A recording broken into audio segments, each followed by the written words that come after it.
اگر ہمیں کوئی شخص کہتا ہے کہ شب برات کو اٹھ کے نفل نہ پڑھو تو بھائی نفل ہم نے پڑھنے اللہ کی رضا کے لیے، ہمیں کسی بندے سے ڈگری لینے کی ضرورت نہیں، نہ تو ہمارے اور رب کے درمیان معاذ اللہ کوئی وسیلہ ہے کہ تو کہے گا تو پڑھیں گے، جب دل کرے گا پڑھیں گے، اور جتنے دل کرے گا پڑھیں گے۔ ہم تو نفل کہہ رہے ہیں اس کو، ہم نے کب کہا ہے ضروری ہے جو عشاء پڑھ کے سو جائے فجر تک سویا رہے، ہم اس کو گناہگار نہیں کہہ رہے، لیکن یہ ضرور کہیں گے کہ گولڈن چانس مس کر دیا اس نے، چانس مس کیا ہے، یہ تو اللہ کی رحمت کا موقع تھا۔ حضرت سیدہ عائشہ صدیقہ رضی اللہ تعالی عنہا ارشاد فرماتی ہیں کہ شعبان کی 15ویں رات تھی، یعنی شب برات کی رات، فرماتی ہیں شعبان کی 15ویں رات تھی، میں نے اچانک نظر ڈالی تو حضور میرے بستر میں تھے، پھر میری نظر پڑی تو حضور نہیں تھے، میرے دل میں گمان آیا، خیال آیا کہ شاید کسی اور زوجہ کی طرف حضور کا میلانے تباہ ہو گیا ہو، وہاں تشریف لے گئے ہوں۔ فرماتی میں اٹھی باہر گئی تو نبی کریم علیہ السلام جنت البقیع میں تھے، قریب ایک جگہ پہ حضور دعائیں مانگ رہے تھے۔ فرماتے میں گیا تو حضور فرمانے لگے ابو بکر کی بیٹی تو نے کیا گمان کیا کہ اللہ کا رسول تیری حق تلفی کرے گا؟ عرض کی حضور آپ مالک ہیں، کہیں اور جانا چاہیں تو میری طرف سے پابندی نہیں۔ کہتی ہے وہاں کھڑے کھڑے میرے رسول کریم نے بیان فرمایا، یہ ترمذی کے لفظ ہیں، حضور نے فرمایا عائشہ یہ شعبان کی 15ویں رات ہے، مدینے میں سب سے زیادہ بکریاں بنو کلب کا قبیلہ پالتا تھا، فرمایا آج کی رات بنو کلب کے قبیلے کی بکریوں کی تعداد کے مطابق اللہ میری امت کے لوگوں کی بخشی فرما دے گا۔ یہ وہ رات ہے۔ جناب عائشہ صدیقہ رضی اللہ تعالیٰ عنہ نے بات رات کو سنی تنہائی میں، نبی پاک سے رات کو تنہائی میں حضور سے سنی، سویرے جناب عائشہ نے کل امت کو بتائی۔ اگر یہ بات اہمیت والی نہ ہوتی تو بی بی صاحبہ آگے روایت کرتی، یہ کتابوں میں آتی، یہ لوگوں کو بتاتی۔ حضرت عائشہ نے روایت کیا اور مولا علی شیر خدا نے تو کھل کے کہا، ابن ماجہ میں حضرت علی سے پیار کرنے والوں کے لیے الگ عنوان، مولا علی نے کھل کے فرمایا شعبان کی 15ویں رات کو رات عبادت کرنا اور سویرے روزہ رکھنا۔ حضرت علی کا لفظ بائی نہیں سیاستہ میں، رات کو روز عبادت کرنا، دن کو روزہ رکھنا۔ ویسے تو رب کریم ہر روز تہجد کے وقت پہلے آسمان پر نزول اجلال فرماتا ہے اور لوگوں کو فرماتا ہے کوئی بخشش مانگنے والا، اور فرمایا ہر روز تہجد کے وقت یہ اعلان ہوتا ہے، پر شب برات کو نا شروع رات سے یہ اعلان شروع ہو جاتا ہے۔ ادھر دیکھو میری طرف، مغرب سے اعلان شروع ہو جائے گا۔ اللہ کرے آپ کو سمجھ آئے، اللہ کرے آپ کو، اور بھائی یہاں بار لوٹ سیل لگ جائے، یہاں ابھی سیل لگ جائے، 5000 والا جوڑا 1500 میں تو رش ختم ہوگا۔ اور بھائی اگر یہ لگ جائے، چلو یہ تو دور کی بات ہے نا، ہم تو لنگر والے لوگ ہیں، اگر لنگر کا اعلان ہو جائے کہ بڑا تگڑا ہے، بڑا تگڑا، ہمارے ہاں تو شادی کی روٹی کھلتی ہے تو لوگ آخری روٹی سمجھ کے کھاتے ہیں، تو شاید اللہ ماشاءاللہ یہ آخری ہے، اس کے بعد نہ ملے گی۔ جب اعلان ہوتا ہے اور دعوت ہوتی ہے کہ کھلا ہے جی کھاؤ، کیا حشر ہوتا ہے، کیا انداز ہے۔ مولا علی شیر خدا حدیث روایت کرتے ہیں، رنگ کیا ہے؟ فرمایا باقی راتوں میں نا تھوڑا سا پیکج ہوتا ہے، تھوڑا سا، آخری حصے میں رات کے شب برات کو نا رات چڑھتے ہی اللہ پہلے آسمان پر جو اس کی شان کے لائق ہے نزول جلال فرماتا ہے، اور پہلا جملہ یہ فرماتا ہے کوئی معافی مانگنے والا؟ اللہ کرے آپ کو سمجھ آئے، یعنی معافی دینے والا کہہ رہا ہے چلو آؤ ادھر آؤ، ذرا معافی مانگو، میں معاف کرنے آیا ہوں، مانگو معافی، ہے کوئی معافی مانگنے والا؟ معاف کر دیں گے۔ اور آپ فرماتے ہیں ہے کوئی رزق مانگنے والا؟ وہ جو بڑی درخواستیں دیتے پھرتے ہیں نا مختلف اداروں میں، وہ ایک درخواست نا کل شب برات والی رات بھی دیں، اللہ کرے آپ کو سمجھ آئے۔ وہ جو کہتے ہیں نا بڑی بڑی کمپنیوں میں نے اپلیکیشن جمع کرائی ہے تو کہیں کام نہیں بن رہا تو نسخہ دے رہا ہوں، ایک اپلیکیشن کل رات بھی جمع کراؤ انشاءاللہ کام بن جائے گا۔ اور میں نہیں کہہ رہا، مولا علی شیر خدا فرما رہے ہیں، اور وہ خود نہیں فرما رہے، وہ نبی پاک کا فرمان نقل کر رہے ہیں، اور وہ رسول اللہ صلی اللہ علیہ وسلم کی بات نہیں بیان کر رہے، وہ کہتے ہیں رب فرماتا ہے کوئی روزی مانگنے والا؟ سارے سیٹھوں نوابوں جاگیرداروں کے پاس جا جا کے تھک گئے ہو، ایک دن میرے کہنے پر، ایک رات، ایک دیہڑی ذرا شب برات والی لگا کے تو دیکھو، پر شرط یہ ہے کہ یقین کامل ہو، ارادہ یہ، مطلب اللہ معاف کرے، آپ نے ناراض نہیں ہونا، لیکن وہ ماحول اس طرح کا ہے کہ شب برات کو ایک دو ساتھی کو کہا رات کو عبادت کر کہتے جی وہ تو ٹھیک ہے پر سویرے چھٹی نہیں، کام کرنا ہے. یعنی رب کہہ رہا ہے کہ تو آ جا شب برات کی رات، جو مانگے گا وہ تجھے، لیکن یہ ادھر نہیں توجہ کر رہا. یہ کہتا ہے سویرے 10 بجے دکان نہ کھلی تو مشکل ہو جائے گی، دفتر نہ گیا تو حالات آپ دیکھیں ذرا. اب جب یقین اس طرح کا ہو تو پھر تو بھائی ساری زندگی اداروں میں درخواستیں دینی ہیں. پھر آپ جیسا آپ کا مزاج ہوگا، اللہ تعالیٰ تو بندے کے گمان کے قریب ہے.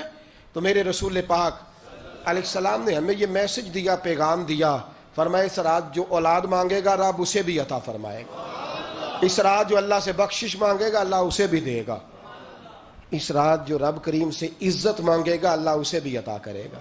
شارحین نے لکھا اس رات جو رب سے پردہ پوشی مانگے گا اللہ اسے پردہ پوشی بھی عطا کرے گا، جو جنت کا سوالی ہوگا رب اپنے فضل سے عطا فرمائے گا. کوشش فرمائے، کوشش فرمائے. 10 محرم کو ہمارے ہاں لوگ جاتے ہیں قبرستان، وہ کسی حدیث سے ثابت نہیں، میں منع نہیں کر رہا، جائیں 9 محرم کو جائیں، 10 کو جائیں، 11 کو جائیں، 8 کو جائیں، سفر میں جائیں، ربیع الاول میں جائیں، قبرستان میں جب بھی جائیں منع نہیں ہے. لیکن شب برات والی رات تو خود رسول کریم گئے ہیں نا قبرستان. اب جو بات میں نے سمجھانی ہے اس کو سمجھیں. نبی پاک کی والدہ کا مزار نہیں ہے وہاں جنت البقیع میں. حضور کے کو بھائی بہن، حضور کیا کرنے گئے؟ امت کی بخشش کے لیے گئے. شب برات کی رات لالچی نہ بنے کہ صرف میں نے اپنے لیے روزی مانگنی ہے، کل امت کے لیے مانگے رب کریم سے، مانگے اپنے بھائی کے لیے، مانگے اپنی بہن کے لیے، مانگے اپنے بیٹے کے لیے، مانگے اپنی بیٹی کے لیے، مانگے اللہ کریم سے. یہ مانگنے کی رات ہے. پچھلی راتی رحمت رب دی کرے بلند آوازہ، بخشش منگن وارے کارن کھلا جے دروازہ. آئیں اللہ کی بارگاہ میں اس رات کو کھل کے دعا مانگیں. قبرستانوں میں نا کچھ قبریں ایسی ہیں کہ جو بتاتی ہیں کہ سالوں بیت گئے ہیں کوئی آیا نہیں. کچھ قبریں بتاتی ہیں. اور کچھ بڑے قبرستان بڑے شہروں میں ایسے بھی ہیں کہ جن کا گورکن کہتا ہے کہ مجھے کمیٹی نے کہہ دیا ہے جہاں 4-5 سال کوئی نہ آئے وہاں نئی قبر بنا دیا کرو، وہاں نئی قبر بن جاتی ہے معاذ اللہ. او بھائی کچھ ہیں ایسے، کچھ ہیں. یہ جائیں نا اکبر بادشاہ یہاں لیٹا ہے لاہور میں، تو شعر لکھا ہوا ہے بر مزارے ماں غریباں نے گلے پروانہ سوزز نے صدائے بلبلے. فارسی کا مقولہ لکھا ہے اس کی قبر پہ، کہتا ہے میں وہ غریب ہوں، اعلیٰ بادشاہ ہے مقبرے میں لیٹا ہے، کہتا ہے میں وہ غریب ہوں کہ نہ یہاں کوئی پروانہ آتا ہے نہ بلبل آ کے گیت گاتی، کوئی آتا ہی نہیں، کوئی فاتحہ نہیں پڑھتا، کوئی فاتحہ نہیں پڑھتا. او بھائی کئی قبریں ایسی ہیں جن پہ سالوں بیت گئے کوئی لوٹا نہیں. اور مشکات میں حدیث ہے میرے نبی کریم علیہ السلام نے فرمایا جو قبر میں ہوتا ہے وہ تو اس آدمی کی طرح ہے جو دریا میں ڈوب رہا ہے اور وہ انتظار کر رہا ہے کہ میرا بیٹا میرے لیے دعا مانگے، میری بیٹی دعا مانگے. پر بیٹے کو تو 27 سال ہو گئے، ملک سے باہر ہے، کاغذ بنے گے تو ابے کی قبر پہ آئے گا نا، اس کے تو کاغذات ہی نہیں مکمل ہو رہے. وہ بیٹے کو تو مشکل ہے بڑی، وہ تو کاغذات نہیں بن رہے، وہ تو دولت کا مطالبہ پورا ہوگا تو جبھی وہ کام ہوگا نا. انتظار ہو رہا ہے قبروں میں میرا بیٹا دعا کرے، میرا بھائی دعا کرے. اور اگر بچہ دفن ہے تو وہ کہتا ہے میری ماں دعا کرے، میرا باپ دعا کرے. کوشش کریں شب برات بعد از مغرب یہ رواج پیدا کریں. یہ رسول اللہ کا طریقہ ہے صلی اللہ علیہ وسلم. قبرستان میں جائیں اور جا کر کے وہاں اللہ تبارک و تعالیٰ سے دعا مانگیں کہ یا اللہ جو اس قبرستان میں لیٹے ہیں وہ بھی، اور جو آج تک کلمہ پڑھنے والے دنیا سے گئے وہ بھی، اور جو قیامت تک جائیں گے وہ بھی، اے اللہ تو سب کی بخشش فرما دے. اللہ کی رحمت کو محدود نہ کریں کہ صرف مجھے بخش دے، اسے کہیں یا اللہ کل کی بخشش فرما. ساری امت کے لیے دعا کریں. شب برات کی رات نفل پڑھیں. ہمارے ہاں محفل ہوتی ہے ہر سال الحمدللہ، بڑے شوق سے بڑا خوبصورت ہم اہتمام کرتے ہیں. لیکن میں اکثر دوستوں سے کہا کرتا ہوں کہ جن کو اکیلے میں نفل پڑھنے میں مزہ آئے وہ اکیلے میں پڑھیں. کتنی کھلی بات کر رہا ہوں، میں پابند نہیں کر رہا کہ آپ یہاں آئیں گے محفل میں آئیں گے ضروری ہے. بھئی آپ کو اکیلے میں مزہ آتا ہے نا. کچھ لوگ تنہائی میں ہو تو دل زیادہ لگتا ہے، وہ تنہائی میں کریں اللہ اللہ کوئی عرض نہیں. لیکن کچھ ایسے ہیں کہ نعت سنتے ہیں تو دل نرم ہوتا ہے، تقریر سنتے ہیں تو دل نرم ہوتا ہے. تو جن کا اس طرح نرم ہوتا ہے وہ مسجد میں آئے, بات سنے. کچھ کو سب کے بیچ بیٹھ کے رونا آتا ہے. حضرت سعدی شیرازی فرمایا کرتے تھے کچھ لوگوں کے آنسو مجھے رلا جاتے ہیں. فرماتے ہیں کچھ کی آنکھیں دیکھ کے رو پڑتا ہوں, لہٰذا میں جب بھی ذکر کرتا ہوں محفلوں میں بیٹھ کے کرتا ہوں. تنہائیوں میں مجھ سے نہیں ہوتا, تو جس سے نہیں ہوتا وہ آئے نا, مسجد میں آئے, رات عبادت کرے. کل مغرب سے پہلے پہلے کام سمیٹ لے سارے, اور مغرب کے بعد یہ رات شروع ہوگی, مغرب کے بعد ایک چھٹی کر لو اللہ رسول کے لیے. کر لیں گے انشاءاللہ تعالی ایک چھٹی. اور توبہ کی رات ہے یہ, توبہ کرنی ہے. توبہ کس کو کہتے ہیں؟ توبہ کا معنی ہے پچھلے گناہ پر پچھتانا, شرمسار ہونا. کہتے نہیں اے کاش میں نہ کرتا, اور وہ لفظوں میں نہیں, جملوں میں نہیں, توبہ رٹی رٹائی نہیں. شرمسار ہونا اور آئندہ گناہ نہ کرنے کا پکا ارادہ کرنا, اس کا نام توبہ ہے. دیکھیں اللہ تعالیٰ فضل کرے, میں نے پچھلے سال کہا تھا پھر کہتا ہوں, مسجدوں سے نا شب برات کی رات, شب قدر کی رات چیخوں کی آوازیں آتی ہیں, لوگ اتنا روتے ہیں نا. رونا چاہیے, کم روتے ہیں, زیادہ رونا چاہیے. لیکن سوال یہ ہے کہ اتنا زیادہ لوگ شب برات کی رات روتے ہیں, کیا پھر سویرے بددیانتی ختم ہو جاتی ہے؟ جو رات مسجد میں کھل کے رو کے آیا ہے اس کا پروگرام ہے نا کہ اب ملاوٹ کبھی نہیں کرے گا, اب گاہکوں سے جھوٹ کبھی نہیں بولے گا, اب وہ بددیانتی کا معاملہ کبھی نہیں کرے گا. لیکن رات روتا بھی رہے اور سویرے پروگرام یہ ہو کہ میں نے پھر لوگوں کو فریب دینا ہے, داؤ لگانا ہے, تو اس نے توبہ کیا رات کے, یہاں بس یہ ایکٹنگ کر کے لوٹ آیا ہے. یعنی بڑی سجا بنا کر کے, سوار کر کے رات توبہ کی. کیا مطلب ہے توبہ کا؟ کہ توبہ آپ نے کی. حضرت حسن بصری سے کسی نے کہا توبہ کیا ہے؟ فرمانے لگے توبہ یہ ہے کہ جس گلی سے رب نے تجھے منع کیا ہے دوبارہ پھر تو اس گلی میں نظر نہ آئے, تو نظر ہی نہ آئے. اور جس جگہ جانے کا رب نے تجھے حکم دیا ہے پھر تو دوبارہ وہاں سے غیر حاضر نہ ہو. اگر یہ پروگرام ہی نہیں, ارادہ ہی نہیں. بچے ایک دو مجھے کہنے لگے کل حضرت صاحب توبہ کے موضوع پر ہم نے گفتگو کرنی ہے, تو کوئی باب بتائے کہاں پہ ہے. کچھ بچے شاگرد ہیں, کچھ مسجدوں میں جمعہ پڑھاتے ہیں. ایک نے مجھ سے کہا, تو میں نے کہا بیٹے پہلے مسجد میں جاؤ, 2 نفل پڑھو, توبہ کرو, توبہ کا ارادہ بناؤ. یہ رسم نہیں ہے. وہ نعت خواں بھی تو توبہ کر لینا جو شب برات کے دن لوگوں کو توبہ کرانے آیا ہے اور 25,000 کا سودا کر کے آیا ہے. تو آج اس کام سے تو توبہ کرنا, یہ نوٹ پھکوانے سے تو توبہ کرنا. یہ رسم ہے. ساری رات توبہ توبہ توبہ توبہ, یہ کیا معنی ہے اس کا؟ کیا مطلب کریں؟ امام غزالی فرماتے ہیں کہ ایک آدمی بادشاہ کا گارڈ تھا, سپاہی تھا, اس کا پہرے دار تھا, نگرانی کرتا تھا, بڑی وفاداری سے نوکری کرتا رہا. بادشاہ نے اسے تنخواہ کے علاوہ بھی بڑا نوازا, بڑا نوازا, بڑا نوازا. اسے بادشاہ نے بڑے الاؤنسز دیے, بادشاہ نے بڑا کچھ دیا, مکان دیا. کچھ سالوں کے بعد بادشاہ کو پتا چلا کہ یہ میرے لیے نہیں آتا تھا, اس کی تو میری کنیز پر نظر تھی. اس نے تو رات کی ڈیوٹی اس لیے لگوائی تھی کہ کنیز پر نظر تھی. تو امام فرماتے ہیں کہ بتاؤ پھر وہ بادشاہ اس کے ساتھ کیا سلوک کرے گا؟ وہ کیا سلوک کرے گا؟ تو لوگ کہنے لگے حضور لگتا یہ ہے کہ وہ نا 4-5 حصوں میں کاٹ کے تو کتوں کے آگے پھینکے گا. آپ فرمانے لگے میرا رب تو بڑا ہی کریم ہے, وہ تو ایسے نہیں کرتا.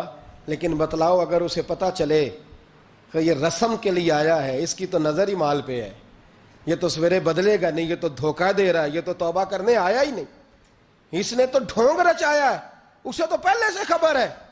تو پھر تم کیا امید رکھتے ہو؟ پھر کیا رویہ رکھتے ہو؟ شب برات کی رات دھاڑے مار مار کے رونا اور صبح اسی طرح دھوکہ دینا, اسی طرح فریب کرنا, اسی طرح جھوٹ بولنا, اسی طرح بددیانتی کرنا, اسی طرح لوگوں کو لوٹنا. تو یہ رسم نہیں ہے توبہ. توبہ تو بدل جانے کا نام ہے, توبہ تو پھر سنور جانے کا نام ہے. توبہ تو اس طرح ہے جس طرح حضرت ابراہیم ابن ادھم نے کی تھی. وقت کے بادشاہ تھے, بادشاہ جب توبہ کی تو پھر ہر چیز چھوڑ دی, پھر مال لوگوں میں بانٹ دیا اور پھر ٹاٹ کا لباس پہن کر زندگی گزاری. لوگوں نے کہا حضور یہ تبدیلی ہے. فرمایا تبدیلی نہیں, یہ میری توبہ ہے, یہ میری توبہ ہے. جب توبہ کی تو پھر بدل کے کی, جب توبہ کی تو پھر تبدیل کیا آپ نے. یہ کیا توبہ ہوئی؟ ساری رات روتے رہے, سویرے دکان پہ جا کے پھر قسم اٹھائی کہ مجھے تو پڑتا ہی 11,000 کا ہے. یہ توبہ ہے؟ تو آپ نے اور میں نے توبہ کرنی ہے تو انشاءاللہ تعالیٰ اس طرح کرنی ہے کہ پھر 15ویں شعبان کو بدل جائے. یہ جو موقع آتے ہیں نا شب برات کے, شب قدر کے، یہ بنیادی طور پر اللہ تعالیٰ کی طرف سے دی ہوا موقع ہوتا ہے کہ چلو تمہیں چانس دیتے ہیں، تمہیں چانس دیتے ہیں، پابندی کوئی نہیں، لیکن رب کی طرف سے نا موقع ملتا ہے، چلو تمہیں ایک موقع دیتے ہیں، چلو اپنے آپ کو کلیئر کر لو، تمہیں موقع دیتے ہیں، یا اللہ کیا کرے، کچھ بھی نہیں، آ کے نا سچے دل سے 2 رکعتیں پڑھ کے توبہ کرو، عرش کا مالک پچھلے سارے ہی معاف کر دے گا، کچھ بھی نہیں، آؤ موقع ہے۔ ان لوگوں کی باتوں پہ نہ جائیں جو بلا وجہ پریشان کرتے ہیں، ہمیں بھی روز ہی سوال آتے ہیں، دل نہیں کرتا، کچھ باتیں ایسی ہیں جو کرنے کو طبیعت نہیں چاہتی، میں کروں گا بھی نہیں۔ لوگوں کو شب برات کا حوالہ بھی نہیں مل رہا، حالانکہ ترمذی شریف میں حدیث موجود ہے، صحاح ستہ کی روایت ہے، ترمذی میں موجود ہے۔ پہلے کہتے ہیں صحاح ستہ سے دکھاؤ، جب صحاح ستہ سے مل گئی تو آپ اور کدھر جانا ہے؟ اور ابن ماجہ میں موجود ہے مولا علی کی روایت، اور ذرا ترتیب دیکھیے گا، یہ ترمذی کی حدیث ہے، امام ترمذی نے تو پورا باب باندھا ہے 15ویں شعبان پر، پورا باب۔ اب تمہاری مرضی ہے، اگر تم نئی بات کو سمجھنا چاہتے۔ اور مجھے پتا کیوں یہ شب برات کیا لگتا ہے، مجھے کبھی کبھی یوں لگتا ہے کہ رب فرماتا ہے کہ رمضان سے 15 دن پہلے ہی پکی سچی توبہ کر لے، تیاری کر، پاک صاف ہو جا، تاکہ جب رمضان آئے نا تو پھر تجھے پاک ہونے کی ضرورت نہ پڑے، بس پھر تو آتا جائے اور میں تیرے اوپر رحمت نچھاور کرتا جاؤں، بس تو پہلے ہی تیاری کر، 15 دن پہلے ہی، 14 دن پہلے تیار ہو جا۔ کل رات اپنے آپ کو ذہنی طور پر تیار کریں، بچوں کو تیار کریں، گھروں کو تیار کریں۔ اب جب مہمان آتے ہیں نا بڑا کچھ کرتے ہیں، شب برات آئے تو مصلی ایک دفعہ دھویا کریں، ایک دفعہ مصلی دھویا کریں۔ فرش دھوتے ہیں نا، مہمانوں نے آنا ہے تو ایک کمرے کا فرش دھو کے صاف کریں کہ خواتین نے یہاں ساری رات نماز پڑھنی، یہ ارادے بنائیں۔ جس طرح آپ کہتے ہیں نا رات کو سفر کرنا ہے تو دوپہر میں تھوڑا آرام نہ کر لوں، تو کل دوپہر میں آرام کر لیں، تاکہ رات کو رب رب کرنا آسان ہو جائے، اللہ کی بارگاہ میں بیٹھنا آسان ہو جائے۔ مکمل طور پر ذہنی طور پر اپنے آپ کو تیار کریں۔ یہاں بھی محفل ہوگی انشاءاللہ، عشاء کے متصل بعد شروع ہو جائے گی، 12 بجے تک محفل چلے گی، پھر 12 بجے کے بعد نماز تسبیح پڑھی جائے گی، پھر 1 بجے پھر دوبارہ آپ کو اجازت دی جائے گی، کوئی انفرادی طور پر گھنٹہ سوا اپنی الگ سے کوئی عبادت کرنا چاہے تو وہ تب بھی ممکن ہو، جیسے آپ کو موقع بنے۔ میں کہہ چکا ہوں، لیکن وقت ضائع نہ کرنا، گولڈن چانس ہے، اس کو مس نہ کرنا، یہ شب نجات ہے، اس کے ضرور قریب جانا۔ رب کریم سمجھنے کی توفیق عطا فرمائے۔ آخر دعوایا ان الحمدللہ رب العالمین۔